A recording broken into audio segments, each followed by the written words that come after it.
Okay fine. सो अभी तक हमने जो पढ़ा था वो हमने पढ़ा था कि हमारा जो आपका एंटीना है, एंटीना क्या है, एंटीना के पैरामीटर्स क्या है ना?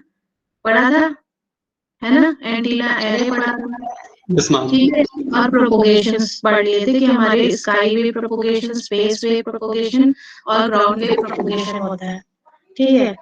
तो जो आपका ये सब्जेक्ट है वो है एंटीना माइक्रोवेव इंजीनियरिंग। तो अभी हमने एंटीना के बारे में हर एक चीज पढ़ ली है। अब हम जो पढ़ेंगे वो माइक्रोवेव के बारे में पढ़ेंगे। किसके बारे में पढ़ेंगे? माइक्रोवेव, ठीक है। तो आप में से कोई बता सकता है माइक्रोवेव होता क्या है, माइक्रोवेव फ्रीक्वेंसी क्या होती है, किस रेंज में आती है? कोई कुछ माइक्रोवेव के बारे में कुछ तो बता दो, थोड़ा बहुत पता ही होगा।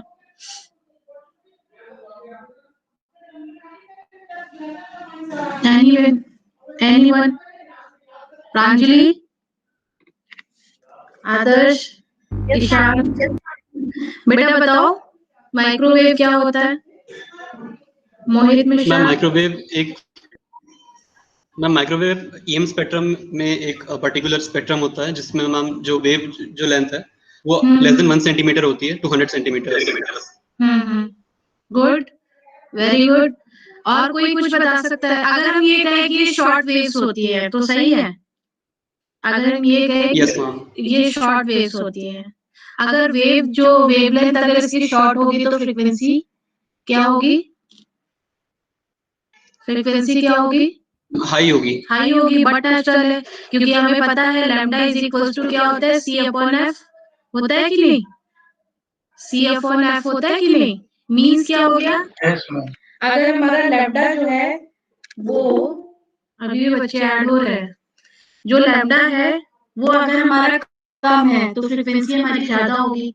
तो मीन्स जो हमारी हाई फ्रीक्वेंसी के लिए, मतलब वेरी हाई फ्रीक्वेंसी या गीगाहर्ट्ज या मेगाहर्ट्ज फ्रीक्वेंसी के लिए जो वर्क करता है वो हमारा क्या होता है? माइक्रोवेव होता है। इतनी बात समझ आती है?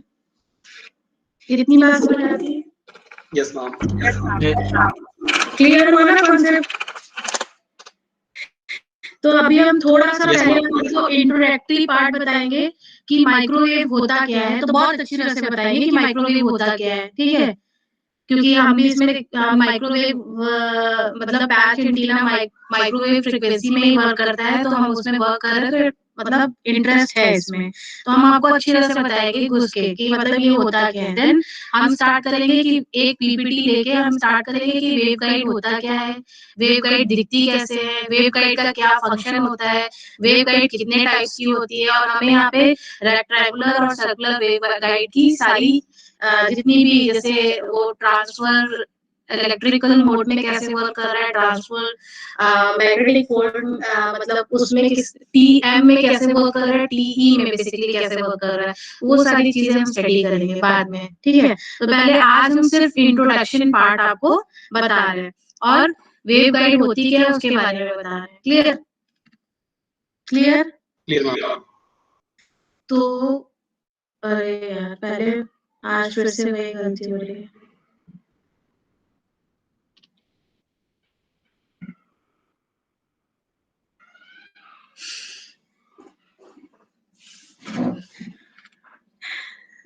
बस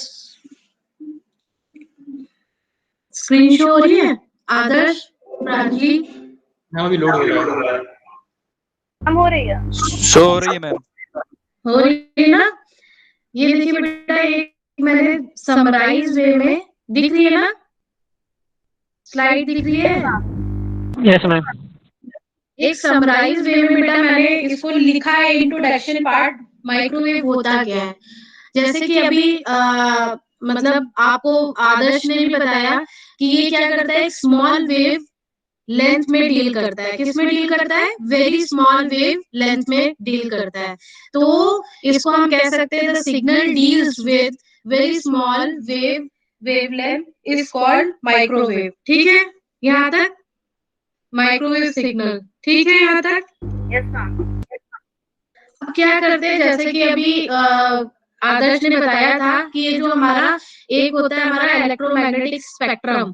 इलेक्ट्रोमैग्नेटिक स्पेक्ट्रम पता है ना जिसमें कि हमारी सारी जितनी भी फ्रीक्वेंसी होती है, जितनी भी हमारी वेवलेंथ होती है, सारी जितनी भी हमारी फ्रीक्वेंसी, जैसे विजुअल लाइट हो गई, मतलब विजुअल रे हो गया, ठीक है, और जैसे बीटा, गामा, एक्स रेज, जितनी भी रेज होती है वो एक स्पेक्ट्रम में हमें मिलती है, ठीक है। तो स्पेक्ट्रम में एक रीजन होता है जहाँ पे हमारी माइक्रोवेव प्रेजेंट होती है, माइक्रोवेव सिग्नल्स प्रेजेंट होते हैं। वो कितने से कितने बिटवीन में होते हैं, 1000 मेगाहर्ट्ज से लेके 1 लाख मेगाहर्ट्ज के बीच में। ये जो रीजन होता है इसको बेसिकली हम क्या कहते हैं, रीजन ऑफ माइक्रोवेव, ठीक है। यहाँ तक ठीक है, यहाँ तक क्लियर? Clear ma'am. अब देखो बेटा, जैसे कि हम बता रहे हैं कि इसकी वेवलेंथ क्या होती है, जो वेवलेंथ होती है वो हमारी क्या होती है, कम होती है। अगर वेवलेंथ कम है तो फ्रीक्वेंसी क्या होगी, ज्यादा होगी, है ना? Yes, ma'am. अगर फ्रीक्वेंसी इंक्रीज करेगी तो यही चीज इसमें लिखी है कि माइक्रो जो हमारी wavelength is equal to speed upon frequency, या हम इसको c अपॉन f भी लिख सकते हैं। Due to this when the frequency is increases then the wavelength is decreases और vice versa। अगर wavelength ज्यादा है तो frequency कम होगी, अगर frequency ज्यादा है तो wavelength हमारी frequency अगर ज्यादा है तो wavelength हमारी क्या होगी, कम होगी, ठीक है। तो हम इसको ये कह सकते हैं जो हमारी wavelength होती है वो इनवर्सली प्रोपोर्शनल होती है किसके, frequency के, ठीक है। यहाँ तक यस मैम, Yes, ma'am. यहाँ तक बहुत अच्छी तरह से क्लियर हो गया होगा। अब हमें ये चीज पता है कि हमारा जो कम्युनिकेशन सिस्टम होता है वो मेनली 3 पार्ट्स में या 3 बेसिक कंपोनेंट्स में डिवाइड होता है, ठीक है। 3 बेसिक कंपोनेंट्स कौन कौन से होंगे, एक ट्रांसमीटर हो गया, एक रिसीवर हो गया और एक चैनल हो गया, ठीक है। ट्रांसमीटर जो हमारे मेन कंपोनेंट्स क्या होते हैं, जो हमारा कम्युनिकेशन सिस्टम होता है उसको क्या चाहिए, एक हमें ट्रांसमीटर चाहिए जिससे कि सिग्नल हम ट्रांसमिट कर रहे हैं, एक रिसीवर चाहिए जिससे कि वो जो सिग्नल हमने भेजा है वो रिसीव कर सके, और बीच में एक माध्यम होना चाहिए। माध्यम बोले तो एक चैनल होना चाहिए, है ना। तो ये चैनल कौन से हो सकते हैं, या तो हम ट्रांसमिशन लाइन के थ्रू, मीन्स जैसे कि आपने देखा होगा कि पहले टेलीफोन लाइंस चलती थी तो वो क्या थी, ट्रांसमिशन लाइन थी ना, जो एक टेलीफोन सिस्टम को किससे कनेक्ट कर रही थी, दूसरे टेलीफोन सिस्टम से कनेक्ट कर रही थी, ठीक है। यहाँ तक Yes, क्लियर है? यस मैम, तो ठीक है। और ट्रांसमीटर और वेव गाइड क्या होती है, वेव गाइड मतलब वेव और गाइड, वेव जो गाइडेड वेव होती है, गाइडेड वेव मतलब हम उसको मतलब खुद गाइड करा के किसी वेव को एक जगह से दूसरी जगह पे लेके जा रहे हैं। जब हमारी बहुत हाई फ्रीक्वेंसी होती है या लार्ज फ्रीक्वेंसी होती है उसके लिए हम किसको यूज करते हैं, वेव गाइड्स को यूज करते हैं, ठीक है। ये हम अभी लेटर अच्छी तरह से पढ़ेंगे कि हम कैसे यूज करते हैं, क्या होती है, ठीक है। इसके बाद में आपका थोड़ा सा इंट्रोडक्टरी पार्ट है, जैसे कि अभी हमने आपको बताया कि इसकी जो फ्रीक्वेंसी होती है वो हमारी 1000 मेगाहर्ट्ज से लेके 100 गीगाहर्ट्ज के बीच में होती है, किसमें, जो हमारा इलेक्ट्रोमैग्नेटिक स्पेक्ट्रम होता है, ठीक है। और हम ये जानते हैं जो हमारा स्पेस में जो रेडियो वेव्स होती है वो उसकी फ्रीक्वेंसी हमारी 30 किलोहर्ट्ज से लेके 300 किलोहर्ट्ज के बीच में होती है, जिसमें कि हमारी माइक्रोवेव भी इंक्लूड होती है। हमारी जो माइक्रोवेव होती है ये हाई फ्रीक्वेंसी के लिए हम इसको यूज करते हैं क्योंकि इसकी फ्रीक्वेंसी बहुत हाई होती है। जो रेडियो वेव्स होती हैं वो low frequency as well as high frequency दोनों की लिए यूज किया जाता है। अब ये माइक्रोवेव हम लोग कहाँ कहाँ यूज कर सकते हैं, ये रेडियो फ्रीक्वेंसी की तरह भी यूज कर सकते हैं, किसमें, जैसे हमारे मोबाइल फोन हो गए, हमारे एंटीनाज हो गए, ठीक है, हमारे कॉर्डलेस फोन हो गए, वाईफाई हो गया, लैन हो गया और आईमैक्स हो गया या ब्लूटूथ हो गया, ये सारे कैरियर होते हैं जो कि हमारी माइक्रोवेव बैंड्स को यूज करते हैं, किसके, किसी भी कैरियर फ्रीक्वेंसी को एक जगह से दूसरी जगह पे मॉड्यूलेट करने के लिए, ठीक है। यहाँ तक क्लियर, यहाँ तक क्लियर है? Clear, ma'am. ठीक है।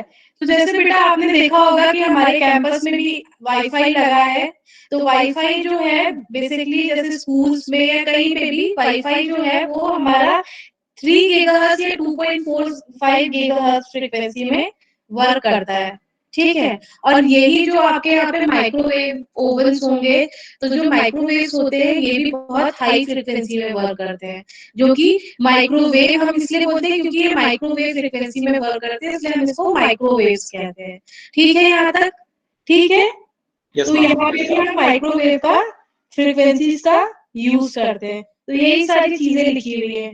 फिर हम क्या करते हैं, अब ये जो हमारी माइक्रोवेव्स होती हैं, इसमें हम ये क्या करते हैं, इनको गाइडेड वेव में क्या करते हैं, ट्रांसमिट करा देते हैं। गाइडेड वेव क्या होती है? गाइडेड वेव हमारी वो वेव्स होती है जो गाइड करती हैं किसी भी सिग्नल को एक ट्रांसमीटर एंड से रिसीवर एंड के बीच में भेजने के लिए। तो ये गाइडेड वेव किसकी बनी होती है? गाइडेड वेव हम क्या करते हैं, एक हॉलो एक मेटेलिक ट्यूब ले लेते हैं, वो किसी भी शेप का हो सकता है, वो हमारा ट्रायंगुलर भी हो सकता है, रेक्टेंगुलर भी हो सकता है और सर्कुलर भी हो सकता है, इलेप्टिकल भी हो सकता है। बहुत सो मैनी जो हमारे गाइडेड वेव्स की बहुत सारी रेंज है, टाइप्स हैं कि हम इनको यूज करके हम क्या करते हैं, एक फ्रीक्वेंसी को, कोई हाई फ्रीक्वेंसी को एक जगह से दूसरी जगह पे ट्रांसमिट कराते हैं। ठीक है? ठीक है। बेसिकली ये क्या कर रहा है, जो माइक्रोवेव फ्रीक्वेंसी एक चैनल की तरह वर्क कर रही है ना। एक जगह हमने क्या किया, एक सिग्नल को ट्रांसमिट करा दिया। अब जो गाइडेड वेव है, थ्रू अ गाइडेड वेव और ट्रांसमिशन लाइन, जो कि हमारा चैनल है, और उसमें क्या है, माइक्रोवेव फ्रीक्वेंसी जा रही है और कहाँ रिसीव हो रही है, रिसीवर के पास में रिसीव हो रहा है। और यहाँ पे वेव गाइड को हम ज्यादा यूज इसलिए करते हैं क्योंकि वेव गाइड में जो लॉसेस होते हैं वो बहुत मिनिमाइज हो जाते हैं। अभी ये सारी चीजें हम डिस्कस करेंगे क्यों हो जाते हैं। मिनिमाइज इसलिए हो जाते हैं क्योंकि क्या होता है, गाइडेड वेव है मतलब किसी के थ्रू जा रही है, एक मेटेलिक, हम बोले तो एक मेटेलिक ट्यूब के थ्रू जा रही है। तो ट्यूब में क्या होगा, जो सिग्नल है वो ट्यूब के अंदर ही जाएगा क्योंकि वो इनक्लोज्ड है। अब वो सिग्नल बाहर निकल नहीं सकता, तो क्या होगा, लॉसेस बट नेचुरल हमारे कम हो जाएंगे, है ना। यहाँ तक क्लियर हो? यहाँ तक क्लियर हो class? Yes, ma'am. Yes ma'am. Clear है बहुत अच्छी तरह से। माइक्रोवेव समझ आया ना क्या होता है प्रांजलि? Yes, ma'am. ठीक है। तो ये था सिर्फ माइक्रोवेव का पार्ट। अभी हम जब माइक्रोवेव कंपोनेंट्स पढ़ेंगे, माइक्रोवेव ट्यूब्स क्या होती हैं, जैसे हम क्लिस्ट्रॉन पढ़ेंगे, टू कैविटी क्लिस्ट्रॉन पढ़ेंगे, मैग्नेट्रॉन क्या होता है, BWO क्या होता है, और टनल डायोड्स और गन डायोड, एवलांचे डायोड, इन सब में पढ़ेंगे। तो इसमें माइक्रोवेव फ्रीक्वेंसी का हम यूज करते हैं। तो वहां पे हम क्या बात करने जा रहे हैं, अब हम गाइडेड वेव की बात करने जा रहे हैं। हमने गाइडेड वेव को तो बोल दिया कि गाइडेड वेव होती है, पर अभी क्लियर पिक्चर नहीं कि गाइडेड वेव होती क्या है ना। आप लोगों को भी डाउट होगा, तो उसको हम क्लियर करने के लिए हमने एक प्रेजेंटेशन बनाई है गाइडेड वेव की। ठीक है? यहाँ तक ठीक है? Yes ma'am. Ishan Ishan Yes, ma'am. Clear है यहाँ तक बेटा? Yes, ma'am. Clear है। ठीक है, ठीक है। दिख रही है पीपीटी, दिख रही है? Yes, ma'am. Visible है. ठीक है। तो बेटा देखो, हम आपको सबसे पहले इसका इंट्रोडक्टरी पार्ट बता रहे हैं, फिर हम रेक्टेंगुलर और जो आपकी क्या बोलते हैं सर्कुलर वेव गाइड है, इसको पूरा अच्छी तरह से डिस्कस करेंगे। ठीक है? विद इक्वेशन, जो मैक्सवेल्स की इक्वेशंस होती है उसके हेल्प से। ठीक है? तो पहले सिर्फ हम यहाँ पे इंट्रोडक्शन आज दे रहे हैं आपको। ठीक? तो जो वेव गाइड होती है, दो तरह की वेव्स होती है, एक या तो गाइडेड वेव होगी, एक या होगी अनगाइडेड वेव। हमें पता है जो हमारी इंफॉर्मेशन होती है, हम किसी भी कम्युनिकेशन सिस्टम में एक जगह से दूसरी जगह पे सेंड करते हैं। ठीक है? तो हम क्या कर रहे हैं, इलेक्ट्रोमैग्नेटिक वेव्स जो रेडियो वेव्स होती है उसी के थ्रू करते हैं, है ना। करते हैं कि नहीं? करते हैं कि नहीं? अब जो ये हमारी वेव प्रोपोगेट होती है, ये हमारी क्या है, ये हमारी जो वेव होगी ये एक डायरेक्शन में जा रही होगी, या मतलब गाइडेड होगी, या तो क्या होगी अनगाइडेड होगी। दोनों कंडीशन हो सकती है प्रोपोगेट करने के लिए, है ना? ठीक है, ठीक है। तो यहाँ पे हम क्या कर रहे हैं, एक चैनल की बात कर रहे हैं। चैनल में किसकी बात कर रहे हैं, वेव की बात कर रहे हैं। वेव की किसकी बात कर रहे हैं, वेव में एक गाइडेड वेव और अनगाइडेड वेव की बात कर रहे हैं। यहाँ तक क्लियर है? यहाँ तक क्लियर है बेटा? क्लियर है मैम। अब हमारी आप देखिए गाइडेड वेव बेसिकली, अब पहले मैं आपको बता दूं ऐसे, फिर मैं आपको अच्छी तरह से बताऊंगी। Guided wave are the wave that are guided along over the conducting or dielectric surface। समझ आई इतनी बात? इतनी बात समझ आई? हम Yes, किसी ma'am. वेव को गाइड कर रहे हैं किसी भी कंडक्टिंग सरफेस पे या एक डाइइलेक्ट्रिक के सरफेस पे, तो उसको हम क्या कह रहे हैं, गाइडेड वेव कह रहे हैं। ठीक है, यहाँ तक? Yes, ma'am. यहाँ तक? अब अनगाइडेड वेव क्या होती है बेटा? अनगाइडेड वेव जो कि स्पेस में कहीं पे भी प्रोपोगेट कर रहे हैं, उसका कोई भी एक कंडक्टिंग पाथ नहीं है। ठीक है, तो उसको हम क्या कहेंगे, अनगाइडेड वेव्स कहेंगे। ठीक, ठीक है।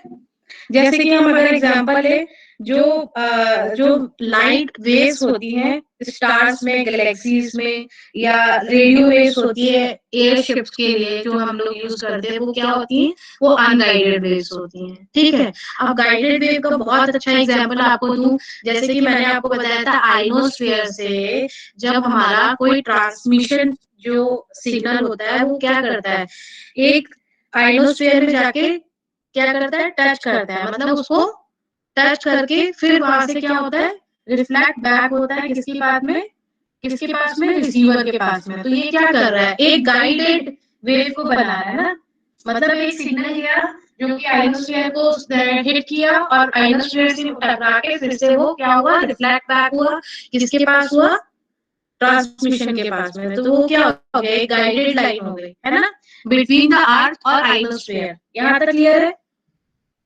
Clear, यहाँ तक ma'am. क्लियर है? ठीक, ठीक है। हम इसके बारे में थोड़ा सा पढ़ लेते हैं।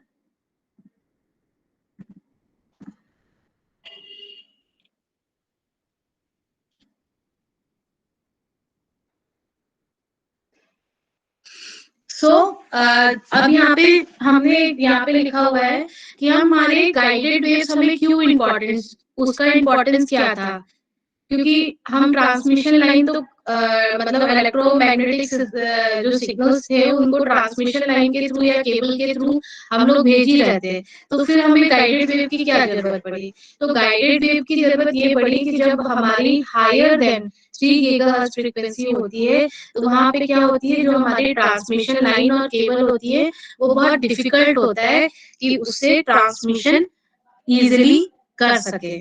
ठीक है, तो हमने वहां पे क्या, हम वहां पे क्या करते हैं, वहां पे हम गाइडेड वेव का यूज करते हैं। ठीक है, यहाँ तक? एट हाई फ्रीक्वेंसी, देखो यहाँ पे लिखा है at frequency higher than 3 GHz the transmission of electromagnetic energy along the transmission line and cables become difficult। ठीक है, जब हमारे जो ट्रांसमिशन लाइन और केबल्स इतनी फ्रीक्वेंसी को या एक जगह से दूसरी जगह पे ट्रांसमिट नहीं कर पाती है, तो वहां पे क्या करते हैं हम, कुछ ना कुछ डिवाइस का या हम गाइडेड वेव का यूज करते हैं। ठीक है, यहाँ तक ठीक है? Yes, ma'am. अब ये क्या बता रहा है, अब क्या डिफिकल्टी तो थी कि एक जगह से दूसरी जगह सिग्नल नहीं जा पा रहा था इजीली, दूसरी बात ये थी कि उसमें लॉसेस भी बहुत ज्यादा आ रहे थे। लॉसेस आ रहे थे मींस जो हमारा सिग्नल जितनी स्ट्रेंथ में हम जितना इनपुट पावर दे रहे हैं उतना हमें आउटपुट पावर वहां पे जहाँ पे रिसीवर एंड में रिसीव नहीं हो रहा है, तो लॉसेस भी आकर होने के कारण क्या हो रहा था, हमारा जो सिग्नल था वो क्या हो रहा था, डिमिनिश हो रहा था या मतलब वैनिश हो रहा था। तो हमने वहां पे क्या किया, हमने एक कंडक्टर का सपोर्ट लेके एक गाइडेड वेव को एक कंडक्टर के अंदर ट्रेवल कराना स्टार्ट किया। उससे क्या हुआ, हमारे लॉसेस कम हो गए और हमारी जो गाइडेड वेव थी वो इजीली एक जगह से दूसरी जगह पे ट्रांसमिट होने लग गई। ठीक है, ठीक है, एक ये कि डिफिकल्टी हो तो मतलब डिफिकल्टी को कम करने के लिए जो कि केबल और ट्रांसमिशन लाइन नहीं कर पा रही थी। दूसरा लॉसेस को कम करने के लिए हमने यहाँ पे कंडक्टिंग सपोर्ट लगाया। अब ये हमारी गाइडेड वेव होती क्या है? गाइडेड वेव हमारी एक मेटेलिक ट्यूब होती है जिसको कि हम ट्रांसमिट एक इलेक्ट्रोमैग्नेटिक वेव को अपर फ्रीक्वेंसी मतलब ज्यादा फ्रीक्वेंसी के लिए यूज करते हैं। ये क्या सिंपली एक मेटेलिक ट्यूब होती है जो कि हमारी कॉपर से बनी हुई होती है। ठीक है, ठीक है, यहाँ तक Yes, ठीक है।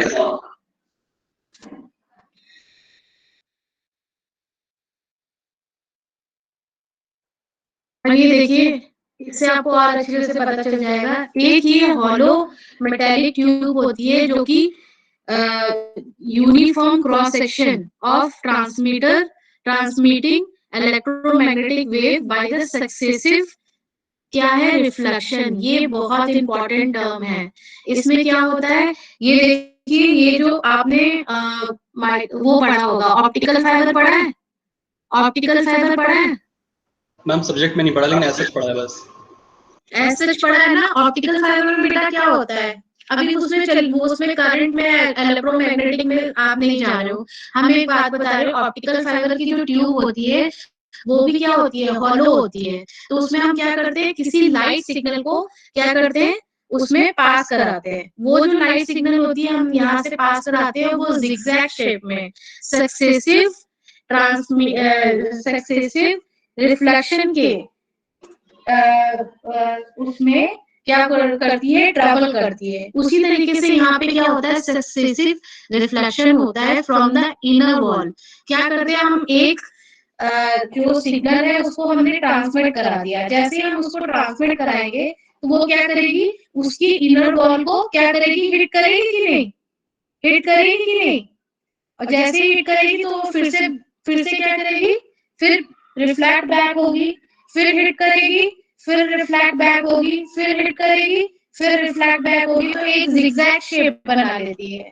ठीक है, ठीक है, इसी को बोल रहे हैं सक्सेसिव रिफ्लेक्शन। आगे बात समझ में? यस यहाँ तक यहाँ पे लिखा है hollow metallic tube of uniform cross section. Uniform cross section मतलब रेक्टेंगुलर में जो उसकी साइड ए और बी होगी वो क्या होगी, यूनिफॉर्म होगी, सेम होगी पूरे ट्यूब के लिए। ठीक है, for transmitting electromagnetic wave by successive reflection for inner wall of the tube is called waveguide. अब वेवगाइड समझ आया, थोड़ी पिक्चर क्लियर हुई? Yes ma'am. तो ये रेक्टेंगुलर शेप में भी हो सकती है और हमारी सर्कुलर शेप में भी हो सकती है। क्लियर यहाँ तक? Yes ma'am clear. ठीक है, अब देखिए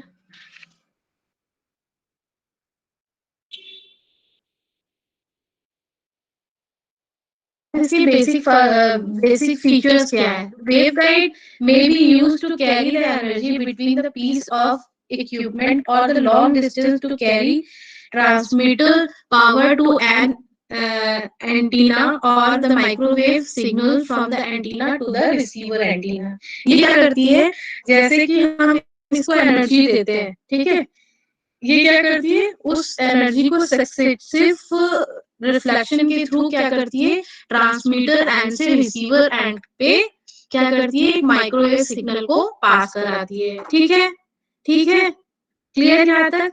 क्लियर मैम। अब जो वेव गाइड होती है वो किसकी मेडअप होती है, कॉपर की या एल्युमिनियम की। आपका सबसे अच्छा एग्जांपल हमने हॉर्न एंटीना आपको बताया था, हॉर्न एंटीना बताया।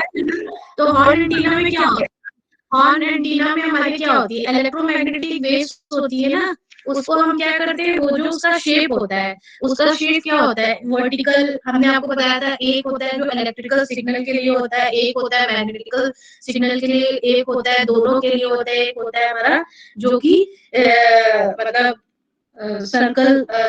सर्कुलर शेप में होता है। वो क्या करता है, वो दोनों सिग्नल को एक साथ मॉड्यूलेट करता है। तो वो क्या होता है, उसी तरीके से क्या होता है यहाँ पे भी हम क्या कर रहे हैं, सिर्फ एक सिग्नल को पास करा रहे हैं किसी इक्विपमेंट, किसी हॉलो मेटेलिक ट्यूब से, और वो क्या कर रहे हैं सक्सेसिव रिफ्लेक्शन के थ्रू वो एक ट्रांसमीटर पावर एंटीना को क्या कर रहा है, एक माइक्रोवेव सिग्नल को एक रिसीवर एंड में पास कर रहा है, बस और कुछ नहीं कर रहा है। ठीक है, यहाँ तक।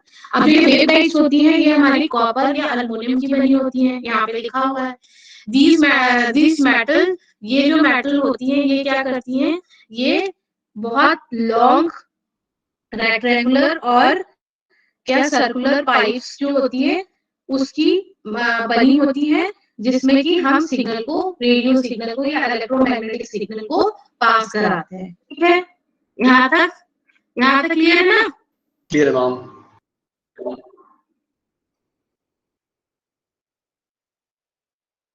यही सारी चीजें हैं। हम क्या करते हैं, देखो इसमें यहाँ पे ये लिखा है, पूरा मेथड बताया है कि electromagnetic energy to carry by the wave guide is injected into one end of the wave guide. अब क्या करते हैं, एक एंड में हम क्या करते हैं, उस सिग्नल को क्या करते हैं, ट्रांसमिट कराते हैं। ठीक है, जैसे हम ट्रांसमिट कराएंगे तो वो जो हमारी मेटेलिक ट्यूब है उसमें क्या होगा, एक इलेक्ट्रिक फील्ड और मैग्नेटिक फील्ड क्या करेंगे, उस सिग्नल को बाउंस करते हुए, उसके बॉल से बाउंस करते हुए वो बैक और फ्रंट करके वो क्या करेंगे, एक सक्सेसिव रिफ्लेक्शन बना लेंगे और क्या करेंगे, एक जगह से दूसरी जगह पे पास हो जाएंगे। ठीक है, यही चीज यहाँ पे लिखी हुई है, electrical and magnetic field associated with the signal bounce of the inside wall back and front as is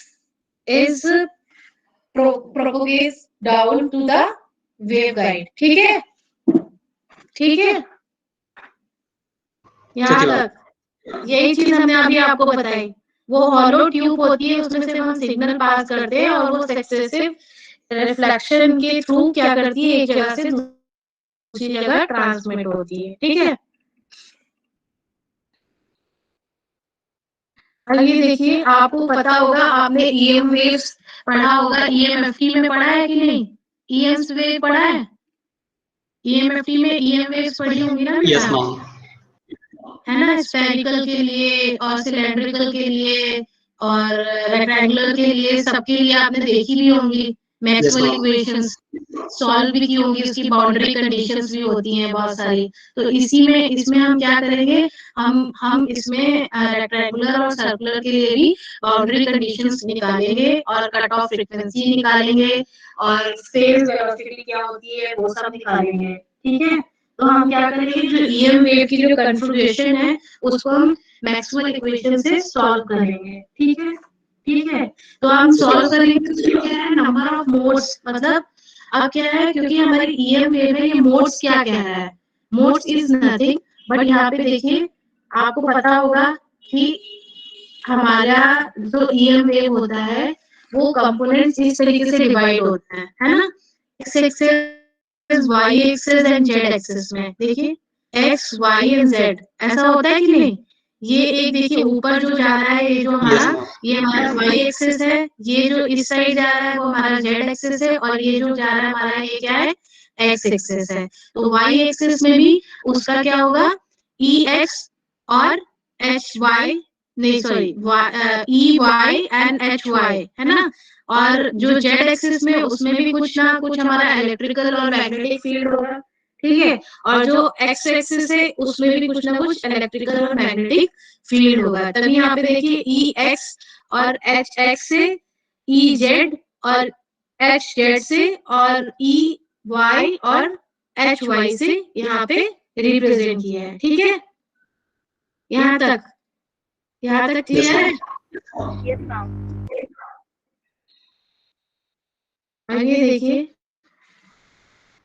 आपको पता होगा कि 3 मोड्स होते हैं, है ना, 3 मोड्स कौन कौन से होते हैं,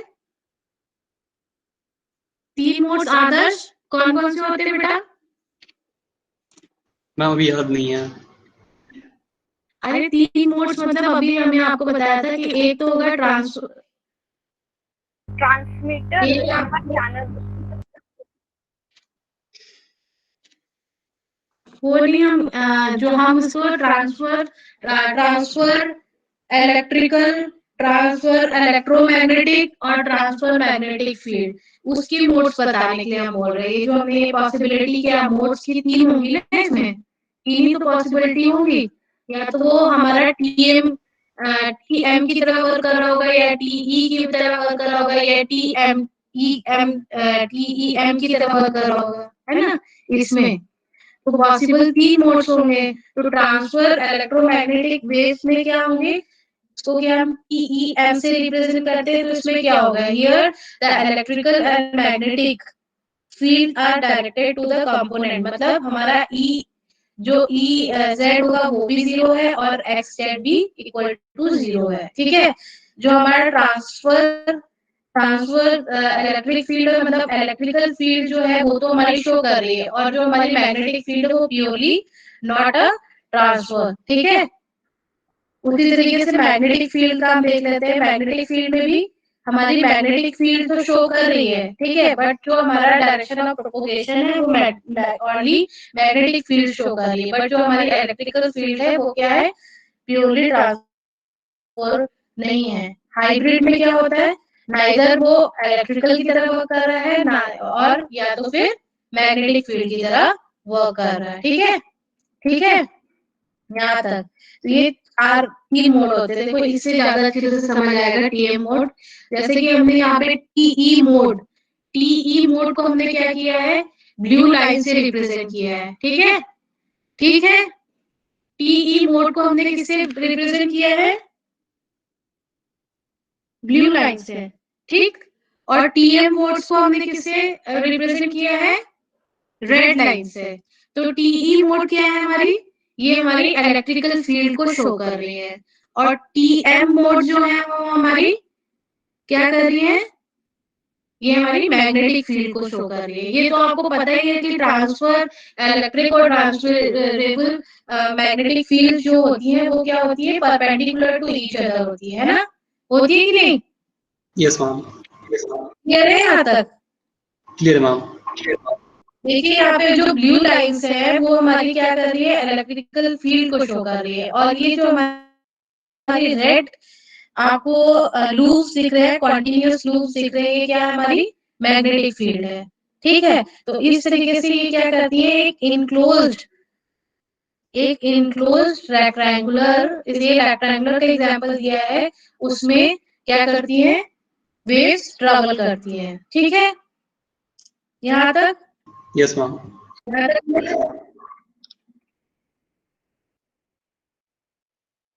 अब देखिए रेक्टेंगुलर वेव गाइड कुछ इस तरीके से दिखती है, इस तरीके से दिखती है। इसका जो क्रॉस सेक्शन एरिया होता है वो क्या होता है, यूनिफॉर्म होता है। देखिए यूनिफॉर्म है ना, यहाँ से लेके यहाँ तक बिल्कुल सेम है ना, यूनिफॉर्म है कि नहीं, बीच वाला देखिए।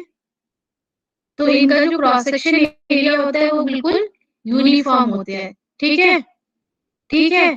तो यहाँ पे ये लिखा हुआ है having the triangular cross section, उसको हम क्या कहते हैं, रेक्टेंगुलर वेवगाइड कहते हैं, ठीक, ठीक है। जो ये क्रॉस सेक्शन शेप है ना, ये वेवगाइड के डिफरेंट तरीके के हो सकते हैं। तो ये एक आपको ट्रायंगुलर शेप इन्होंने यहाँ पे शो किया है, जो कि ट्रायंगुलर क्रॉस सेक्शन की तरह दिख रहा है, तो उसको हम रेक्टेंगुलर क्रॉस सेक्शन की तरह दिख रहा है, तो इसको हम रेक्टेंगुलर वेवगाइड कह रहे हैं, ठीक है, ठीक है, यहाँ तक। अब ये देखिए रेक्टेंगुलर वेवगाइड में भी क्या होंगी, 3 डायमेंशन होंगी। ये इसका क्या हो गया, वाई एक्सिस हो गया, ये इसका क्या हो गया, एक्स एक्सिस हो गया, ये इसका क्या हो गया, जेड एक्सिस हो गया। और आपको पता है इसमें क्या होता है, ए और बी, ये स्क्वायर तो है नहीं, तो क्या होगा, बी इंटू ए होगा ना, इसका क्रॉस सेक्शन एरिया क्या होगा, बी इंटू ए होगा कि नहीं, रेक्टेंगुलर का, ठीक है।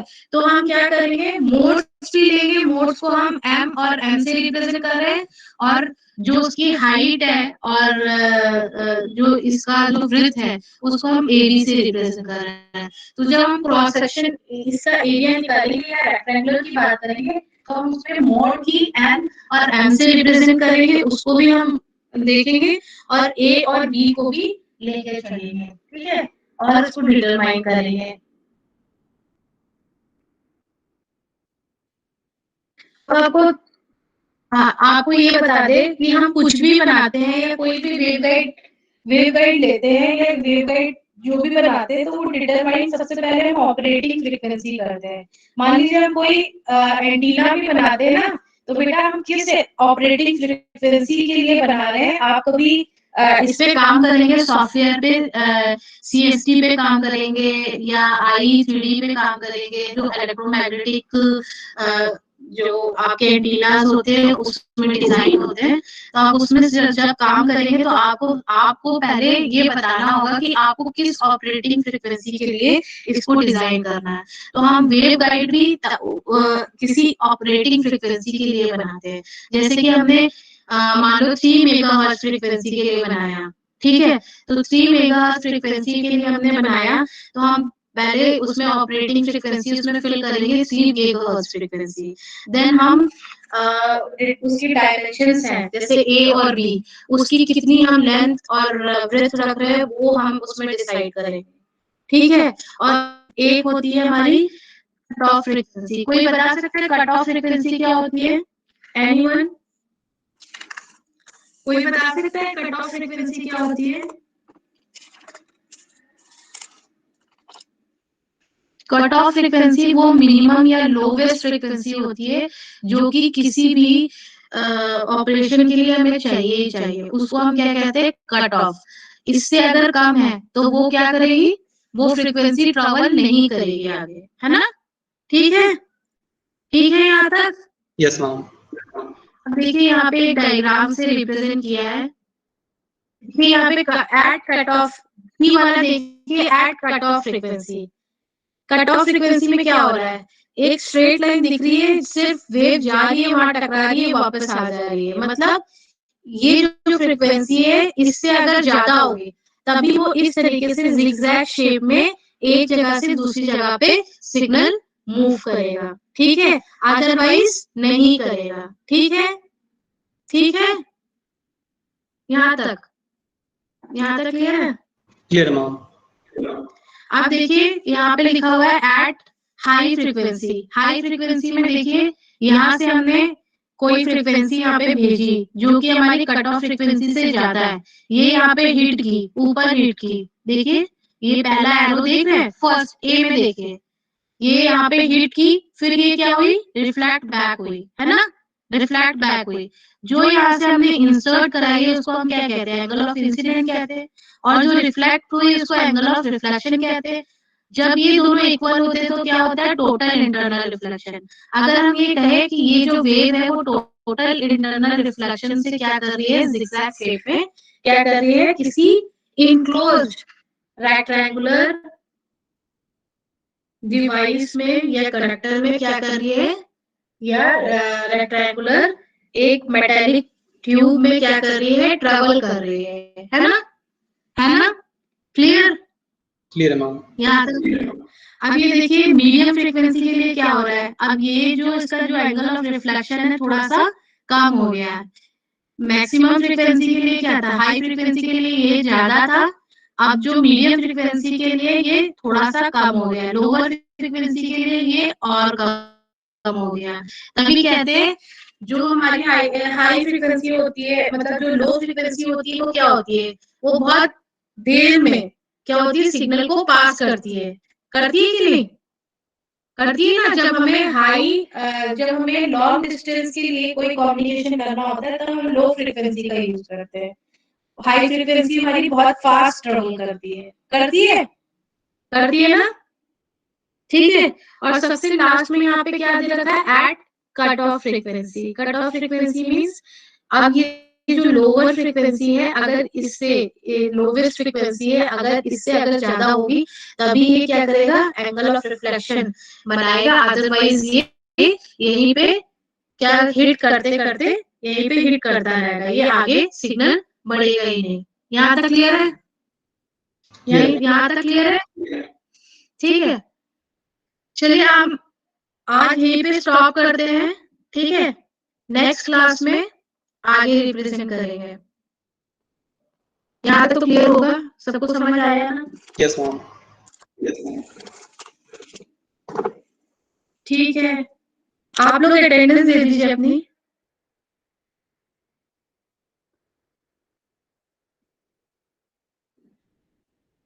अटेंडेंस दे दीजिए।